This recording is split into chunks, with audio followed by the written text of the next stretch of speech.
এবছরে বর্ষার প্রথম ইলিশ জলপাইগুড়ির বাজারে আসলেও অত্যধিক দামের কারণে সাধারণ ইলিশ ভক্তরা সেই মাছ আর কিনতে পারছেন না। রবিবার ছুটির দিনে মাছ বাজারে আসছেন, এসে অবশ্য উঁকিঝুঁকি পাচ্ছেন ইলিশের দিকে। হলে কি হবে, মনে স্বাদ থাকলেও পকেটে তো সেই জোর নেই। এরপর শটান মুখ ফিরিয়ে অন্য মাছের প্রতি মন দেওয়ার কাজ সারছেন তারা। এখন তো বর্ষার রঙ্গ শুরু হয়েছে, আর এ সময়ে রাজ্যকে প্রথম ইলিশের স্বাদ এনে দিল ডায়মন্ড হারবার। এদিকে ইলিশের আমদানি অনেক কম, তাছাড়া বাংলাদেশের ইলিশ এখনো এদেশে আসেনি। কিন্তু যা যতটুকু টাটকা ইলিশ বাজারে এসেছে তার আবার আকাশ ছোঁয়া দাম।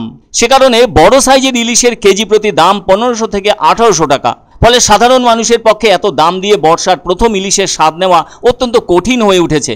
এ প্রসঙ্গে ইলিশ বিক্রেতারা বলছেন, বাংলাদেশের ইলিশ আসা বন্ধ থাকায় দাম এতটা চড়া হয়ে উঠেছে।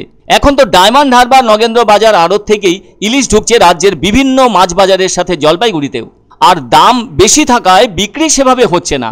আশা করা যাচ্ছে আগামী কয়েকদিনে আরও কাঁচা ইলিশ বাজারে এলে দাম সাধারণের নাগালের মধ্যে আসবে বলে জানালেন তারা। এদিকে বাজারে ছোট সাইজের ইলিশেরও কেজি প্রতি দাম কিন্তু খুব একটা কম নয়, 600 থেকে 700 টাকা কেজি। সব মিলিয়ে এখনো প্রচুর সংখ্যক ইলিশ আসার সংবাদ ইলিশ ভক্তদের কাছে আসেনি। তখন হয়তো তাদের পরিবারের সকলের পাতে পড়বে স্বাদে গন্ধে ভরা রূপলি শস্যের পিস, আর খাওয়াও হবে জম্পেশ। ইলিশ সাধারণত দু রকমের হয়ে থাকে, একটা হলো সাগরের ইলিশ আর অন্যটি হলো বাংলাদেশের পদ্মা নদীর ইলিশ। পশ্চিমবঙ্গের ভেতরে সাগরের ইলিশের আমদানি বেশি, আর ওই ইলিশের সংখ্যাই বেশি। এছাড়াও ইলিশ মাছ নিয়ে আবার নানা রকম অভিযোগও থাকে। কোনো মাছের স্বাদ বেশি থাকে, আবার কোনো মাছের স্বাদ কম থাকে। আর বাজারে গিয়ে তো বোঝাই মুশকিল হয়ে পড়ে কোনটা টাটকা ইলিশ। আসলে পদ্মার ইলিশ বাজারে খুব কম আসে, আর ওই পদ্মার ইলিশের স্বাদ কিন্তু অনেক বেশি। সেই সঙ্গে কাঁচা অবস্থাতেও ইলিশের আলাদা একটা গন্ধ থাকে। অনেকে তো মাছের কানকো দেখেও ইলিশ মাছ টাটকা কিনা চিনতে পারেন। মাছের কানকো লাল মানেই সেটা টাটকা মাছ বলে বোঝা যায়। যদি সেই কানকো বাদামি অথবা ধূসর হয়ে যায় তাহলে বুঝতে হবে সেটি টাটকা নয়। আবার যে ইলিশ মাছের চোখ নীল এবং ঝকঝকে হয়ে থাকে সেই ইলিশ কিন্তু খুব টাটকা হিসেবে গণ্য হয়। আর চোখ ভেতরে ঢুকে গেলে সে মাছ না কেনাই ভালো বলে মনে করেন মাছ পটুয়ারা। আসলে অভিজ্ঞরা বলে থাকেন, অনেক দিন ধরে বরফের মধ্যে রাখা থাকলে সেই ইলিশ মাছের অবস্থা ওই একই রকম হয়ে যায়। এক্ষেত্রে স্বাদেও ঘাটতি আসবে। একটা কথা বলা দরকার, বাজারে গেলে ইলিশ মাছের একটা আলাদা গন্ধ পাবেন। যদি সেই পরিচিত গন্ধ নাকে আসে তাহলে বুঝতে হবে সেই সব ইলিশ একদম টাটকা অবস্থায় আছে। আর গন্ধ পুরানো হলে সেই ইলিশ মাছ না কেনাই ভালো। আবার বাজারে কিছু খোকা ইলিশ বিক্রি হয়, অথচ আইনত এ ধরনের ইলিশ মাছ ধরা নিষিদ্ধ, কিন্তু তবুও বাজারে এদের দেখা মেলে।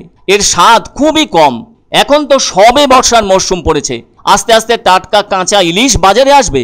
সেজন্য যারা অনেক দাম দিয়ে ইলিশ মাছ কিনে খেতে পারছেন না তাদের একটু অপেক্ষা করতে হবে, তাও প্রায় মাসখানেক মতো।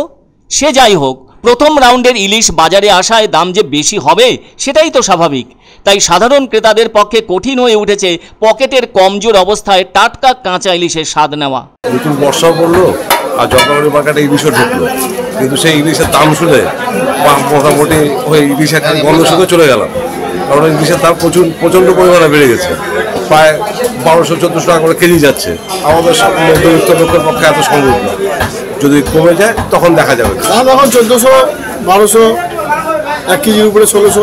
এই মাছটা হয় আমদানি কম আসতেছে।